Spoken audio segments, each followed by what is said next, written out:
Iniciando então o nosso estudo de hoje, nosso livro Agenda Cristã, texto número 47, Rogativas. O nosso estudo vai falar exatamente sobre a nossa presença aqui no mundo físico e a nossa intenção de nos elevarmos espiritualmente, e aí então, caminhando aqui no nosso planeta, aqui na condição de encarnados, nós sempre pedimos a presença do mundo espiritual, seja a Deus diretamente, a Jesus, né, que é o nosso grande maestro, seja através da presença dos amigos espirituais, que nos acompanhem de alguma forma aqui na nossa jornada, para que nós consigamos, de fato, retornar ao mundo espiritual como espíritos melhores, como espíritos que levam uma bagagem moral, intelectual, né, mais completa dentro das nossas possibilidades. Então nós estamos aqui no mundo, assistidos pelo mundo espiritual, fazendo aqui o nosso trabalho. Mas nem sempre nós temos essa percepção e esse entendimento sobre a responsabilidade que nós temos sobre as nossas próprias ações, as nossas próprias iniciativas. Bom dia, Eliana. Então, nós temos aqui várias passagens que André Luiz traz para nós, aqui nesse texto 47, né, nós lembramos que esse livro termina na mensagem número 50, então nós temos mais 3 encontros, né, além desse, para finalizarmos aqui o nosso livro, e depois nós iniciaremos então os estudos de artigos da Revista Espírita, artigos que de alguma forma nos chamem a atenção, artigos que sejam interessantes e curiosos para conhecermos o pensamento de Kardec, conhecermos um pouco das suas pesquisas, né, do intercâmbio também com o mundo espiritual e também com outros grupos espíritas, né? Então a gente vai estudar um pouquinho mais sobre isso assim que finalizarmos essa obra. Então aqui nesse nosso encontro nós teremos aqui então essas mensagens despertando em nós esse entendimento sobre a realidade que nós temos nesse intercâmbio com o mundo espiritual. O Brás colocou em vários centros, eu fui avisado que tem uma grande proteção dos espíritos afros, né? Com isso passei a viver sem medo. Só assim, né, Brás? A gente tem que ter a revelação para poder ter um entendimento, né? Porque do contrário, a nossa fé acaba sendo muito fraca ainda. Então na primeira mensagem, André Luiz diz assim para nós, na oração, porque quando nós falamos em rogativas, né, nós falamos dos pedidos, através das nossas preces, orações, para que o mundo espiritual nos atenda dentro daquilo que nós temos de necessidade. Então nessa primeira mensagem diz assim, na oração, pede você um raio de luz, esquecendo quase sempre que tem ao seu dispor o foco solar para você cumprir os sublimes desígnios. Então é muito frequente, né, dos nossos pedidos vir então solicitarmos, né, a luz da coragem, a luz da razão, a luz do entendimento, para que nós possamos ver o mundo, né, de um modo muito mais claro e tenhamos, né, a possibilidade de fazermos o nosso trabalho, o trabalho que nos cabe aqui, para cumprirmos as tarefas com as quais nós nos comprometemos. E nós nos esquecemos exatamente da luz que existe dentro de nós.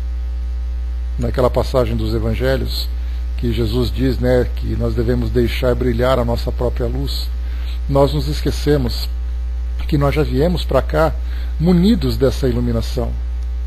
Nós já viemos para cá seguros, né, como criaturas divinas, com toda a potencialidade, né, com aquele manancial de recursos para que a gente possa cumprir tudo aquilo que nos cabe.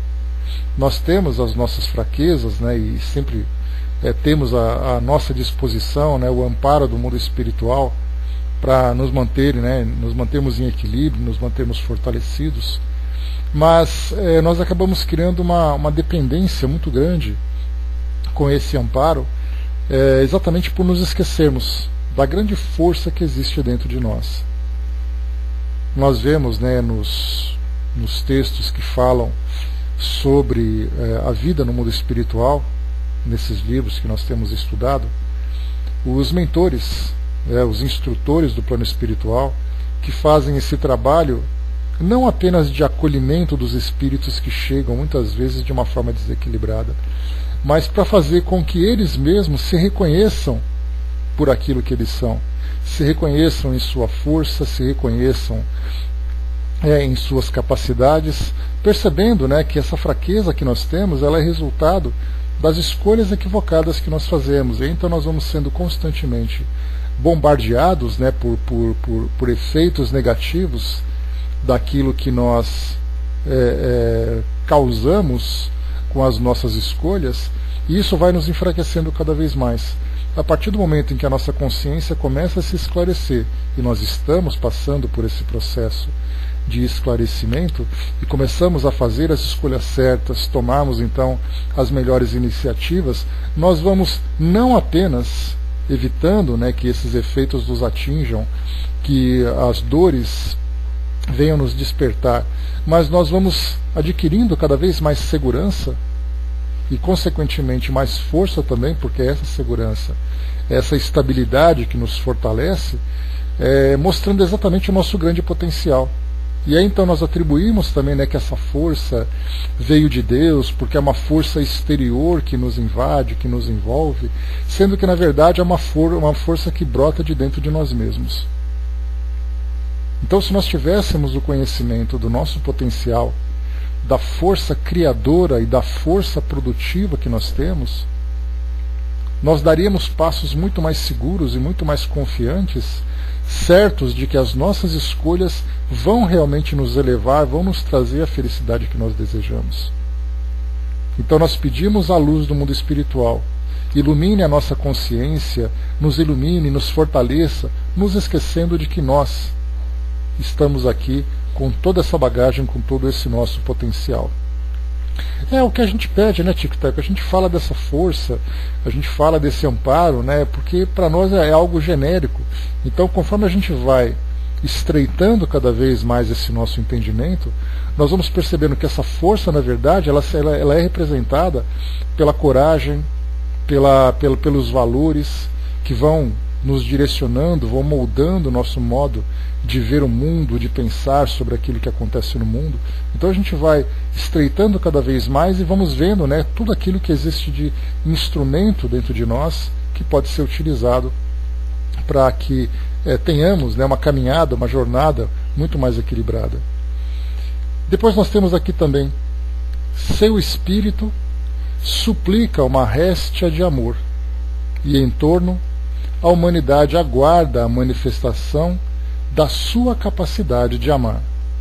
Mais uma vez, a gente sempre pede, né, o amor de Deus, o amor de Jesus, o amor dos espíritos amigos, nos ajudando aqui na nossa vida, na nossa jornada, e nos esquecemos que nós também temos essa capacidade, exatamente com essa mesma luz, com essa mesma iluminação, da qual nós já somos dotados, essa capacidade de produzir que nós temos, também temos essa capacidade de amar. Mas aí então nós suplicamos, praticamente numa condição de mendicância, pedindo, né, que o mundo espiritual sempre nos dê aquilo que nos falta, e nós não percebemos que tudo aquilo existe dentro de nós. Então essa capacidade de amar, porque nós pedimos, né, que Deus nos ame, nos dando a felicidade. E a felicidade, obviamente, ela vai ser então representada por aquilo que para nós se torna prazeroso. Então nós buscamos a felicidade das conquistas, a felicidade dos sentimentos, a felicidade do patrimônio, a felicidade das sensações, das posições, tudo aquilo que para nós proporciona algum tipo de prazer. Nós pedimos essa felicidade. E essa felicidade então ela vai se manifestar através desse amor divino que nos envolve.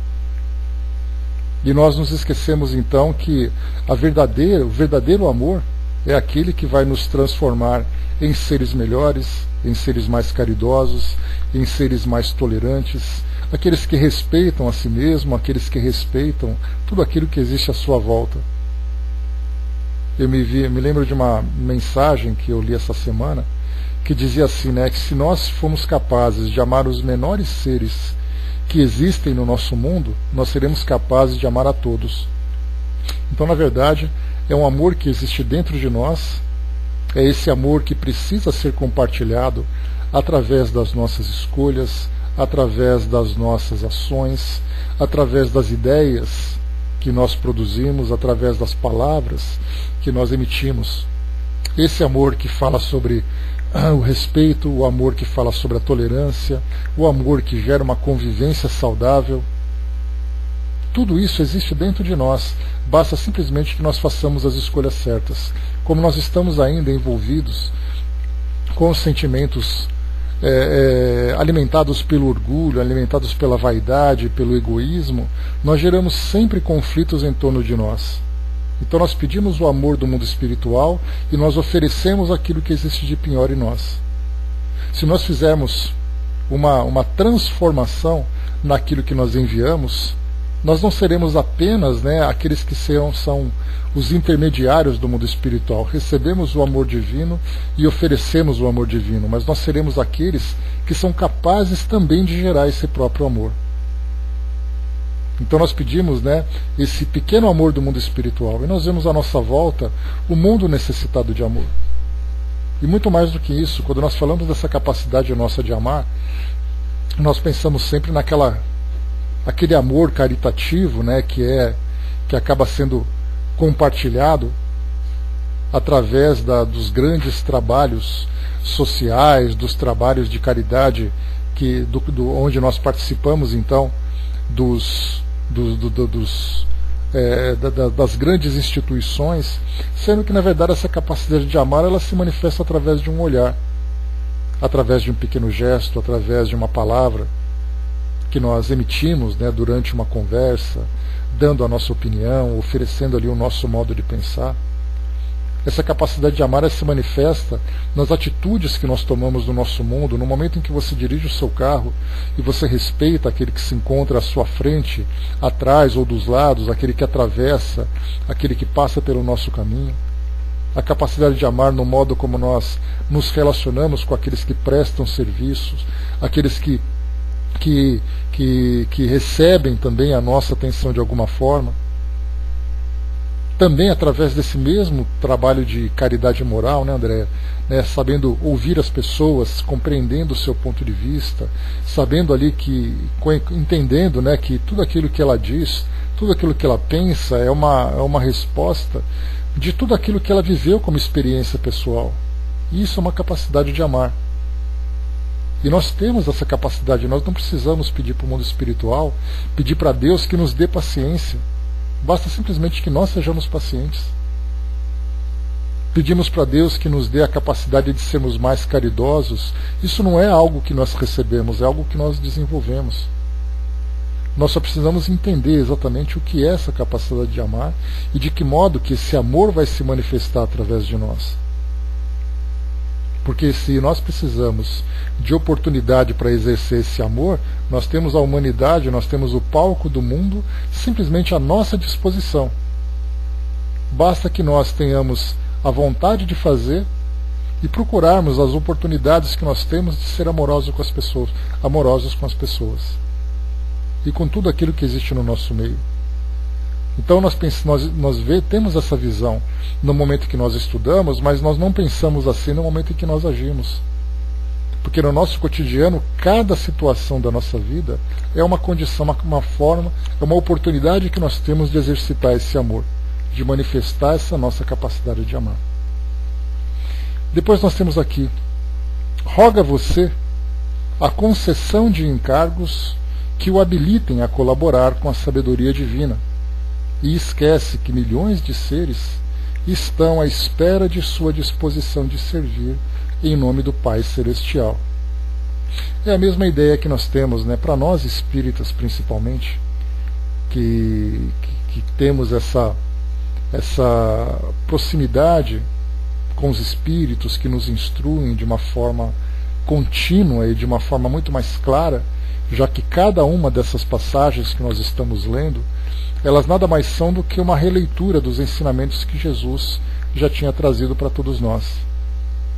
Então, cada mensagem que nós lemos, nesses tantos livros, chegamos a falar sobre isso nos nossos estudos, nós lemos então esses livros de mensagens, essas mensagens aleatórias que chegam para nós, das instruções que os Espíritos trazem, isso tudo não é nada de novidade. Não existe nada novo, não existe nada inédito. Tudo isso já foi dito por Jesus naquela época, e hoje nós temos contato com essa mesma mensagem, nós só não conseguimos fazer uma interpretação correta. Então fazer ao outro aquilo que nós gostaríamos que nos fizessem, né, que nós temos ali o amparo, que Deus, um pai não dá pedra, né, para o filho que passa fome.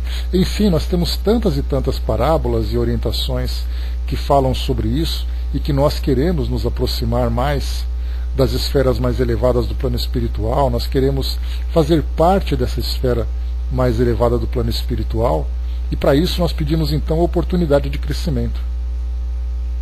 Nós queremos nos transformar, nós queremos crescer, nós queremos merecer essa condição. Só que nós nos esquecemos exatamente que nós temos, mais uma vez, assim como no texto anterior que nós vemos aqui, nós temos aqui a humanidade, nós temos o planeta como palco que se encontra à nossa disposição.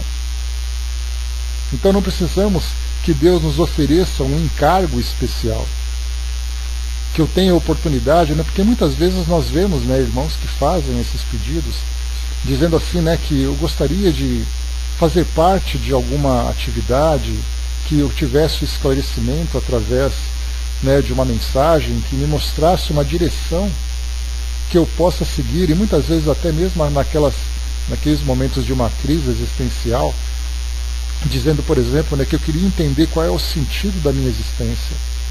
Quantas vezes nós ouvimos, né, lemos, né, e conversamos com pessoas que fazem esse pedido. Eu quero ser feliz, sabe? Eu quero colaborar, mas eu não sei o que fazer, né? Eu peço então ajuda para o mundo espiritual, que me dê uma orientação, o que eu posso fazer para poder ser feliz.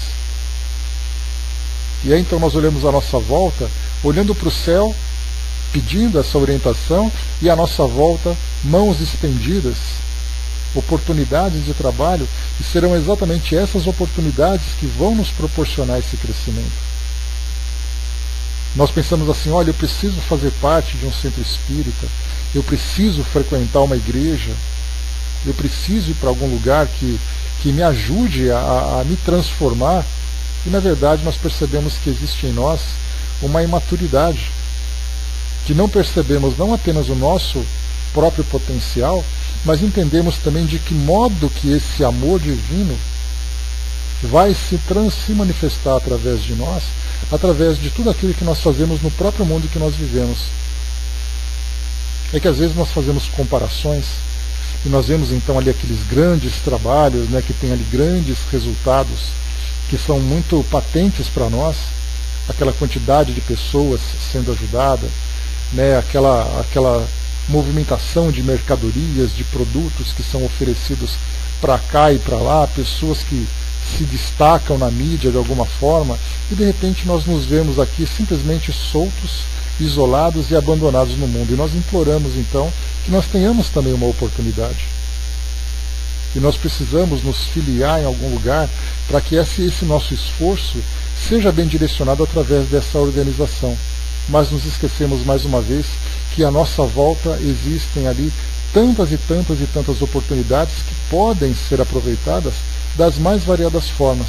Então o que falta para nós é exatamente esse amadurecimento, esse esclarecimento. Por isso que o estudo para nós é fundamental. Quando nós começamos a pegar esses temas, começamos então a desdobrá-los, e temos ali um entendimento mais claro sobre a forma como nós crescemos espiritualmente, a forma como nós podemos exercer essa caridade, a forma como nós devemos observar o próximo, a contribuição que nós podemos dar para a transformação do nosso mundo. Quando nós começamos então a ter uma visão mais clara sobre tudo isso, nós percebemos que não precisamos pedir para o mundo espiritual trabalho para o nosso crescimento. O trabalho se encontra à nossa volta, basta que nós saibamos fazer tudo isso. Essa ideia da autossuficiência, Tico Teco, ela é perigosa porque nós nos desvinculamos do mundo espiritual. Não é uma visão que nós temos espiritualizada, é uma visão individualista. e por isso ela acaba sendo perigosa. Então, quando nós começamos a entender, né, não a autossuficiência, né, depende, porque quando nós falamos assim, a pergunta que nós temos que fazer nessa ideia do mundo espiritual, né, se nós somos espiritualizados ou não, é nos perguntarmos assim, por que exatamente eu faço isso? Ou seja, né, por que eu sou uma pessoa boa? Nós já chegamos a falar sobre isso quando nós estudamos o Evangelho segundo o Espiritismo. Por que eu tenho que ser uma pessoa boa? Então a resposta que nós vamos ter vai ser individual, cada um vai pensar de uma forma. Você é assim por quê? Eu sou assim porque eu quero ir para o mundo espiritual. Nós já percebemos que existe uma troca. E nós vemos assim que a verdadeira resposta que nós vamos ter, né, a resposta mais correta, por que você é uma pessoa boa? Por que você faz o certo? A resposta certa é: eu faço o certo porque eu sei que isso é o certo. Independente da resposta que nós vamos ter. E nós vamos encontrar esse mesmo tipo de atitude, esse mesmo tipo de valor naqueles que são espiritualizados e naqueles que são ateus. Por que você age dessa forma? Por que você é honesto? Bom dia, André. Por que você é honesto? Por que você é caridoso? Por que existe a generosidade dentro de você? De um modo geral, e ali então nós vemos que aqueles que vivem, por exemplo, dentro de um ambiente religioso, ele vai dizer assim: eu estou fazendo isso porque eu quero. Então ele tem uma razão. Se você tira dela essa razão, ele não vê mais motivo para fazer. Eis aí o grande erro. Se você disser assim: olha, você não vai mais ter mundo espiritual, é como se você fosse ganhar uma viagem. Se você se comportar, você vai para Disney. Para aqueles que adoram, né, os parques temáticos lá, né, dessa empresa. Se você fizer tudo certo, você ganha uma bicicleta no fim do ano. Se você for caridoso, você vai para o céu. Aí eu chego para você e falo assim: olha, você não vai mais para Disney, nem vai ganhar mais a bicicleta e nem vai para o céu também. Aí você vai pensar assim: então por que eu tenho que ser assim?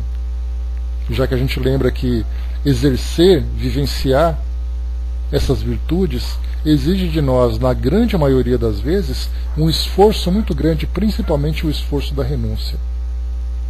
Porque você é generoso, mas você não recebe a generosidade. Pelo contrário, você recebe o egoísmo, você recebe a crítica, você recebe a negatividade. Então, ao estarmos esclarecidos sobre, temos os valores desenvolvidos dentro de nós, nós fazemos simplesmente porque sabemos que é isso que tem que ser feito. É assim que eu devo me comportar. É algo que sai de mim, não algo que eu estou trocando.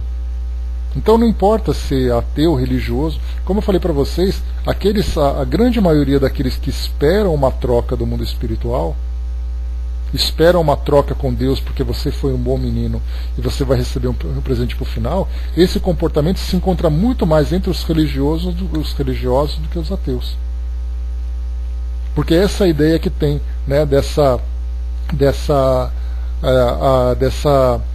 a ideia da prosperidade. Eu estou fazendo isso porque Deus vai me recompensar. Podemos observar isso. A ideia dessa prosperidade como uma recompensa divina se encontra principalmente dentro do ambiente religioso. Porque nós não entendemos ainda que a nossa vida, na verdade, ela não é um instante apenas e vai gerar para nós uma recompensa eterna. Através daquilo que a doutrina nos passa, falando exatamente sobre esse trabalho constante, essa transformação contínua que a gente vai vivenciando, a gente sabe que através do nosso comportamento as recompensas vão chegando de imediato para nós. Não como uma recompensa divina, mas como resultado das nossas próprias escolhas. Então, quer dizer, eu ajo da forma certa. E apesar do ambiente nem sempre ser tão amistoso, pelo fato de nós estarmos no mundo de provas e expiações, então o ambiente acaba sendo um pouco hostil para todos nós, nós fazemos a coisa certa porque estamos cultivando dentro de nós a nossa própria paz de consciência, de sabermos que estamos fazendo certo porque é o certo a se fazer. Independente daquilo que virá como recompensa. Aquilo que virá como recompensa é uma consequência natural. Mas eu encontro em mim essa paz de espírito. Então, nesse caso, a condição ainda muito pequena, ou a menor condição que nós encontramos no nosso mundo, porque nos falta exatamente esse tipo de esclarecimento. Continuando aqui para nós, diz aqui o outro texto: seu coração reclama sinais do céu, e enquanto o sábio dos sábios manda colorir flores e horizontes para seus olhos, você procura em vão entretenimento e nada vê. Aí já é uma questão de fé, né? Pedimos então que o mundo espiritual nos dê um sinal da sua existência para fortalecer as nossas convicções. No livro O Grande Enigma, de Leon Denis, ele fala exatamente sobre a manifestação de Deus nos menores detalhes que existem à nossa volta. Então é a manifestação de Deus na própria constituição do nosso planeta, naquilo que existe de geografia, naquilo que existe de fauna, de flora, naquilo que existe no espaço, mas também naquilo que existe nas suas criaturas, nas manifestações do amor em cada criatura. Para nós isso não é o suficiente, para nós isso ainda é algo muito pequeno, porque nós queremos, na verdade, o espetáculo que Deus, em tudo, né, na nossa própria vida, né, Andréia? A nossa própria vida é uma manifestação divina, mas nós não vemos assim. Da mesma forma acontece, né, com os próprios espíritos. Nós esperamos que eles se manifestem através, né, de fenômenos, através de grandes espetáculos, né, e não temos essa convicção de que nós nos encontramos envolvidos por isso, pela espiritualidade, nos dando exatamente o apoio para que a gente possa se sustentar no nosso dia a dia, naquilo que nós fazemos no nosso cotidiano. Então, cada resposta que nós temos, na verdade, é uma resposta desse amor divino em torno de nós. Mas nós precisamos, ainda assim, pedimos sempre essas manifestações patentes. E isso mostra também a nossa maturidade. Você exige justiça para seus casos pessoais e diariamente complica situações e problemas, sem reparar que a harmonia suprema retifica sempre, ao redor de seus pés, por intermédio da dor e da morte. Essa mensagem fala sobre aquilo que nós pedimos para que a justiça, por exemplo, né, a gente vê isso algo muito real aqui no nosso mundo hoje, quando nós pedimos, né, que os nossos governantes melhorem nosso país, que o nosso país se transforme, que haja mais justiça social, que haja mais justiça entre as pessoas, mais honestidade, mais uma convivência mais saudável, mas a gente começa então a olhar exatamente o comportamento de cada um de nós. E a percepção chega para nós de um modo bastante claro, mostrando exatamente que somos nós os causadores dessa mesma injustiça. Se não existe justiça nas nossas atitudes, como nós podemos esperar que venha uma força exterior e transforme o nosso planeta? No nosso caso pessoal, particularmente, nós pedimos, por exemplo, que as nossas famílias se transformem, que o nosso trabalho melhore, que a nossa saúde melhore. E aí então, como lembra Kardec, lá no capítulo 5 do Evangelho segundo o Espiritismo, Bem-aventurados os aflitos, ele fala sobre as causas atuais das nossas aflições. E aí ele lembra também, né, que grande parte dos problemas que nós estamos vivenciando acaba sendo resultado das escolhas que nós fazemos. E mais importante disso, nós sabemos que essas escolhas foram feitas de um modo equivocado. Por exemplo, quando nós queremos cultivar um ambiente saudável dentro dos nossos lares, nós lembramos que esse ambiente saudável vai ser cultivado a partir do momento em que as pessoas começarem a conviver de um modo mais amoroso, mais respeitoso. Mas aí então a gente fala o que pensa. O ambiente doméstico é sempre aquele ambiente que nos proporciona uma maior intimidade, então nem sempre nós pensamos naquilo que nós falamos. Nós fazemos um comentário, fazemos uma crítica, entramos em atrito, aí então a gente para durante a noite, faz aquela prece pedindo paz para o nosso lar. Nós pedimos muitas vezes que a nossa saúde se restabeleça diante de um desequilíbrio do nosso corpo, de uma doença que nos acomete, e aí então a gente começa a voltar um pouquinho e percebe que foram as nossas escolhas que geraram aquele problema, escolhas que acabaram sendo feitas durante muito tempo, que foram degenerando a nossa saúde orgânica e até mesmo a nossa saúde emocional, saúde psíquica, porque nós nos comportamos dessa forma. Pedindo, por exemplo, eu queria que me ajudasse a sair dessa depressão.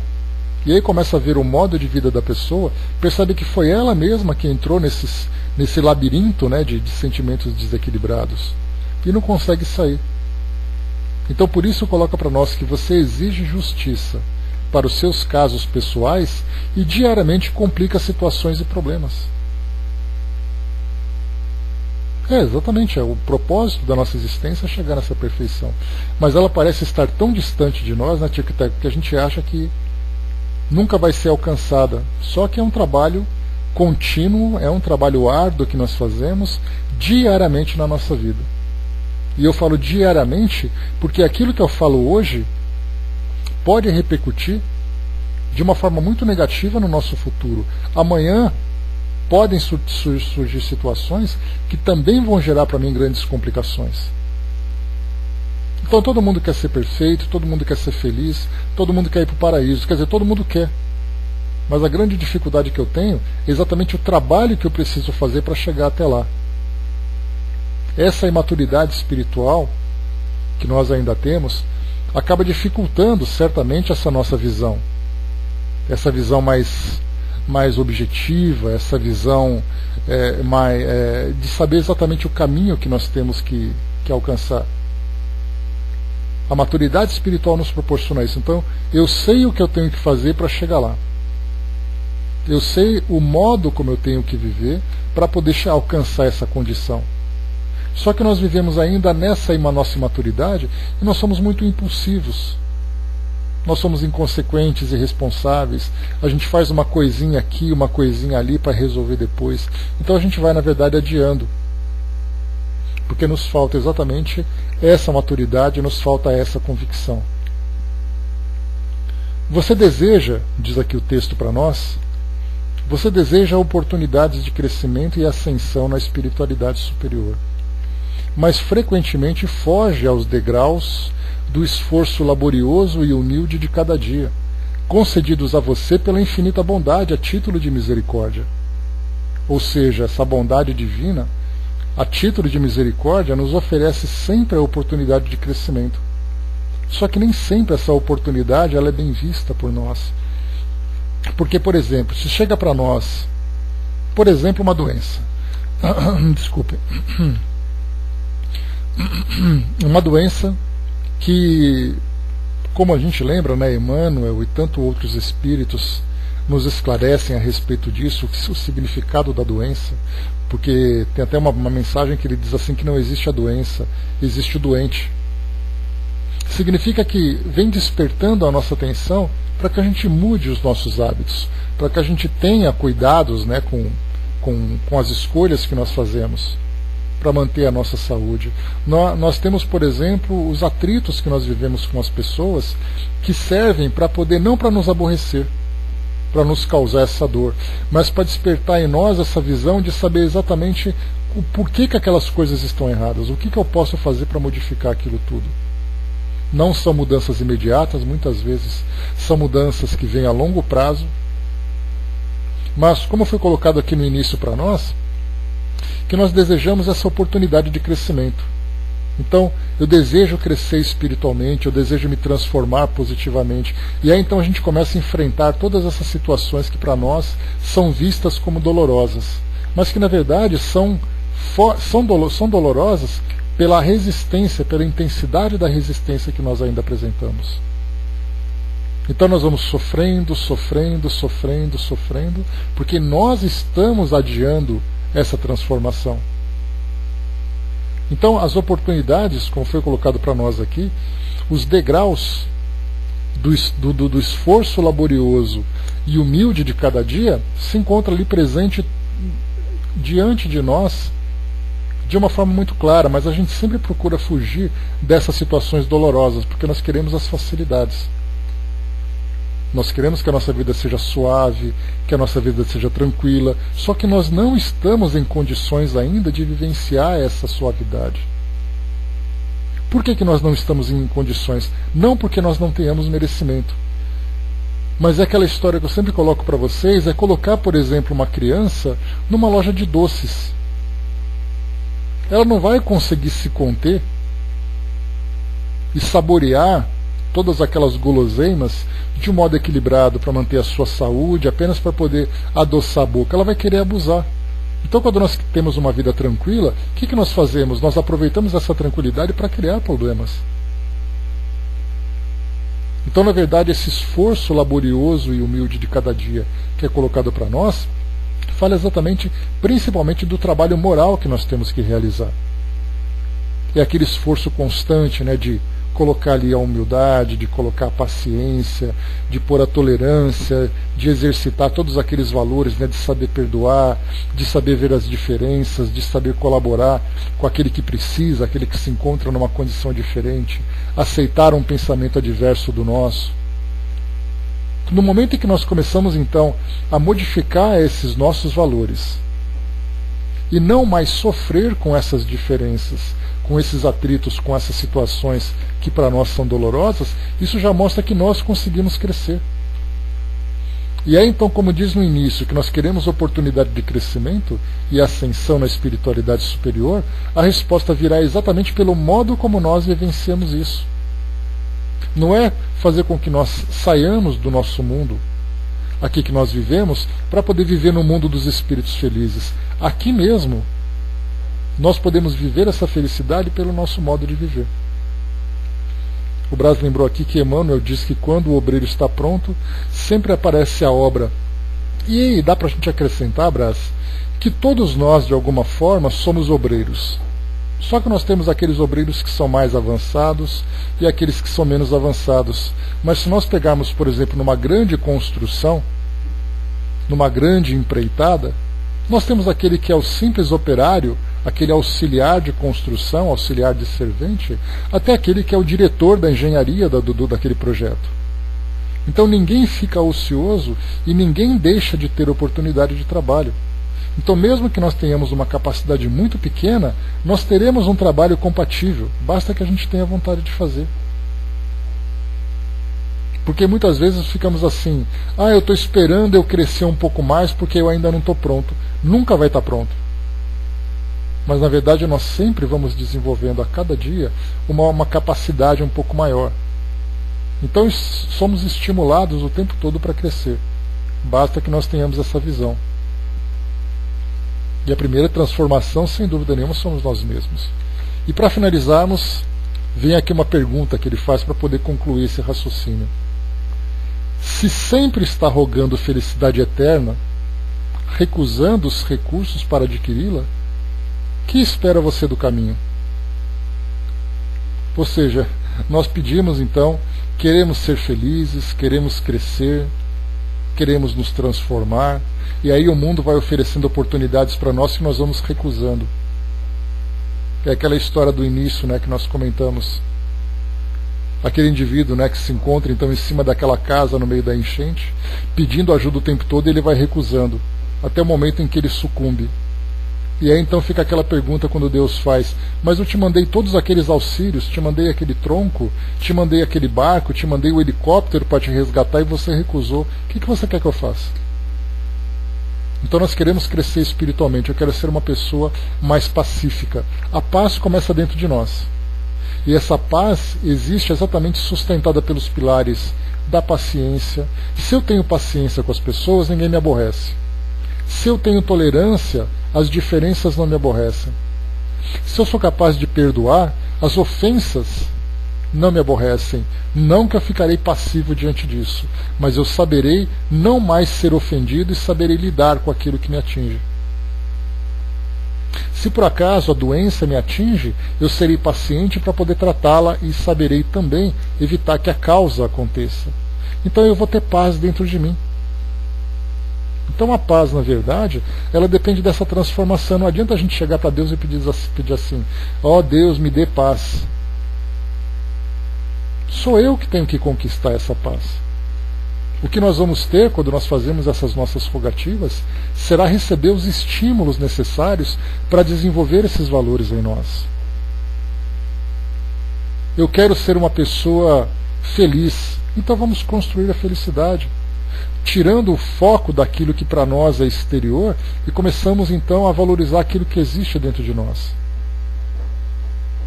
Essa é a melhor forma que nós temos então de alcançar essa felicidade. Não peçamos a felicidade. Podemos pedir força, auxílio para desenvolver em nós aquilo que existe de potencial, para que esse potencial então se mostre através dessa grande transformação que nós precisamos. Por isso então é importante nós sabermos exatamente, como diz André Luiz, nós veremos isso no livro Nosso Lar, nós podemos pedir, né? Nós temos que saber pedir e depois merecer. Pedir, saber pedir e merecer. E aí então receberemos do mundo espiritual tudo aquilo que é necessário para a nossa transformação. Ou utilizando essa ideia mais popular, não adianta a gente querer pedir o peixe. Nós temos que pedir o esclarecimento para que nós saibamos pescar. Não adianta a gente pedir a felicidade. Nós temos que pedir os recursos necessários ou o auxílio necessário para desenvolver em nós a capacidade de construirmos a nossa própria felicidade. Então, meus amigos, encerrando por aqui esse nosso encontro de hoje, fica então essa mensagem de André Luiz para nós, aqui do nosso Agenda Cristã, texto número 47, Rogativas. Finalizando então por aqui.